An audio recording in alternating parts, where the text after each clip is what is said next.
Hi, ಇವತ್ತು ನಾನು sponge cake ಮಾಡ್ತಾ ಇದ್ದೀನಿ. ಸ್ಪಾಂಜ್ ಕೇಕ್ ಮಾಡಲಿಕ್ಕೆ ಏನೇನು ಪದಾರ್ಥಗಳು ಬೇಕು ಅಂತ ನೋಡೋಣ. ಸ್ಪಾಂಜ್ ಕೇಕ್ ಮಾಡಲಿಕ್ಕೆ ಮೊದಲನೇದಾಗಿ ನಮಗೆ ಮೈದಾ ಹಿಟ್ಟು ಬೇಕು. ನಾನು 200 ಗ್ರಾಮಷ್ಟು ಮೈದಾ ಶುಗರ್ ತೊಗೊಂಡಿದ್ದೀನಿ. ಗ್ರಾಮ್ ಲೆಕ್ಕದಲ್ಲಿ 200 ಗ್ರಾಮ್ಸ್ ತೊಗೊಂಡಿದ್ದೀನಿ. ನಂತರ ಒಂದು ಅರ್ಧ ಟೀ ಸ್ಪೂನಷ್ಟು ನಮಗೆ ಬೇಕಿಂಗ್ ಪೌಡ್ರು ಬೇಕಾಗುತ್ತೆ. ಇದು ವೆನಿಲಾ ಎಸೆನ್ಸು. ಈ ವೆನಿಲಾ ಎಸೆನ್ಸು ನಮಗೆ 1/4 ಟೀ ಸ್ಪೂನಷ್ಟು ಬೇಕಾಗುತ್ತೆ. ನಂತರ 125 ml ಅಷ್ಟು ಬಟರ್ ತೊಗೊಂಡಿದ್ದೀನಿ. ಇದು ಮೆಲ್ಟ್ ಆಗಿರ್ತಕ್ಕಂಥ ಬಟರ್ ತೊಗೊಂಡಿದ್ದೀನಿ. ನಂತರ ನಮಗೆ ಸ್ಪಾಂಜಿಯಾಗಿ ಬರಲಿಕ್ಕೋಸ್ಕರ ನಾನು ಕೇಕ್ ಜೆಲ್ಲನ್ನು ತೊಗೊಂಡಿದ್ದೀನಿ. ಇದನ್ನು ನಾನು 1/4 ಟೀ ಸ್ಪೂನಷ್ಟು ಹಾಕ್ಕೊಳ್ತೇನೆ.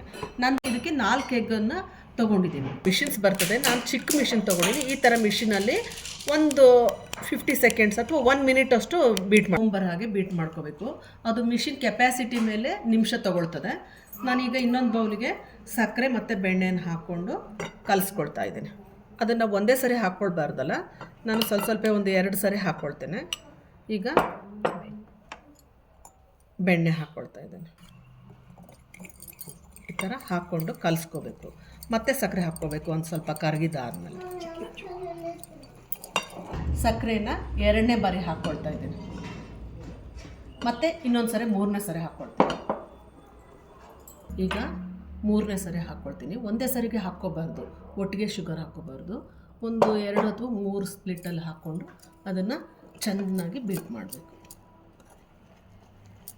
ಒಂದೇ ಇದು ಮೈದಾನ ಈ ಥರ ಕ್ಲೀನ್ ಮಾಡ್ಕೋಬೇಕು. ಅದ್ರ ಜೊತೆಗೇ ನಾನು ಅರ್ಧ ಟೀ ಸ್ಪೂನಷ್ಟು ಬೇಕಿಂಗ್ ಪೌಡ್ರನ್ನ ಹಾಕ್ಕೊಳ್ತೇನೆ.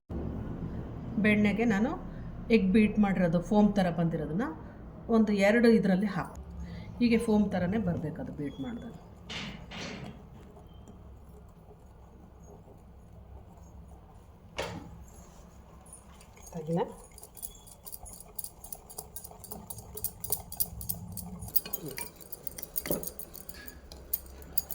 ಈಗ ಹಿಟ್ಟನ್ನು ಹಾಕ್ಕೊಳ್ತೀನಿ. 2 ಸರಿ ಹಾಕ್ಕೊಳ್ತೀನಿ.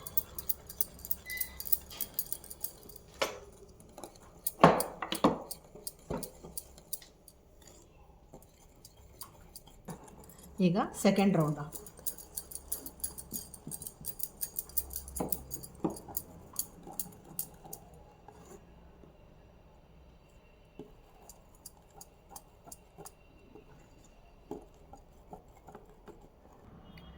ಈ ಹಂತದಲ್ಲಿ ನಾನು ಒಂದು ಅರ್ಧ ಟೀ ಸ್ಪೂನಷ್ಟು ಜೆಲ್ ಹಾಕ್ಕೊಳ್ತಾ ಇದ್ದೀನಿ. ಕೇಕ್ ಜೆಲ್ ಹಾಕ್ಕೊಳ್ತಾ ಇದ್ದೀನಿ.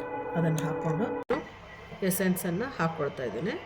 ಅದನ್ನು 1-2 ಟೀ ಸ್ಪೂನಷ್ಟು ಹಾಲು ಹಾಕ್ಕೊಂಡು ಅದಕ್ಕೆ ಮಿಕ್ಸ್ ಮಾಡ್ಕೊಳ್ತಾ ಇದ್ದೀನಿ.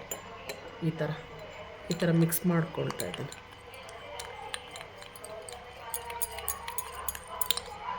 ಈ ಥರ ಮಿಕ್ಸ್ ಮಾಡಿಕೊಂಡು ಅದನ್ನು ನಾನು ಅರ್ಧ ಗಂಟೆ ಕಾಲ ಅದನ್ನು ಬೀಟ್ ಮಾಡ್ಕೊಂಡಿದ್ದೀನಿ. ಹ್ಯಾಂಡಲ್ ಮಾಡಿರೋದನ್ನ ಹೇಗೆ ಮಾತ್ರ ಎಲೆಕ್ಟ್ರಿಕ್ ಇದರಲ್ಲಿ ಮಾಡ್ಕೊಂಡಿದ್ದೀನಿ. ಈಗ ಇದನ್ನು ಇದಕ್ಕೆ ಹಾಕ್ಕೊಳ್ತಾ ಇದ್ದೀನಿ. ಹಾಕ್ಕೊಂಡು ಜಾಸ್ತಿ ಏನು ಬೀಟ್ ಮಾಡೋದು ಬೇಡ. ಹಾಕಿದ್ಮೇಲೆ ಸ್ವಲ್ಪ ಟೈಮ್ ಮಾತ್ರ ಬೀಟ್ ಮಾಡ್ಕೊಬೇಕು.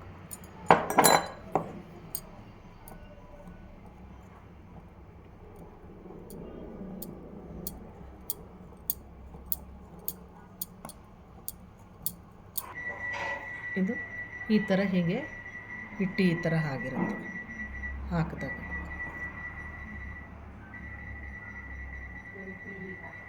ಈಗ ನಾನು ಒಂದು ಬೌಲ್ಗೆ ಹಾಕ್ಕೊಳ್ತಾ ಇದ್ದೀನಿ, ಗ್ಲಾಸ್ ಬೌಲ್ಗೆ.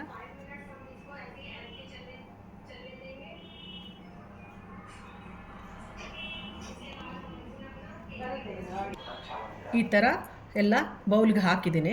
ಗೋಡಂಬಿ ಮತ್ತು ಬಾದಾಮಿ ಆಪ್ಷನಲ್ಲು, ಬೇಕಾದರೆ ಹಾಕ್ಕೋಬೋದು, ಅಥವಾ ಚೆರ್ರೀಸು, ಏನು ವಾಟ್ ಎವರ್ ಯು ವಾಂಟ್, ಯಾವುದು ಬೇಕಿದ್ರೂ ಅದನ್ನು ಹಾಕ್ಕೋಬೋದು. ಈಗ 35 ನಿಮಿಷ ಆಗಿದೆ. 180 ಡಿಗ್ರಿ ಸೆಂಟಿಗ್ರೇಡಲ್ಲಿ 35 ನಿಮಿಷ ಬೇಯಿಸ್ಕೊಂಡಿದ್ವಿ. ಈಗ ನಾನು ಓವೆನಿಂದ ಹೊರಗಡೆ ತೆಗಿತಾ ಇದ್ದೀನಿ.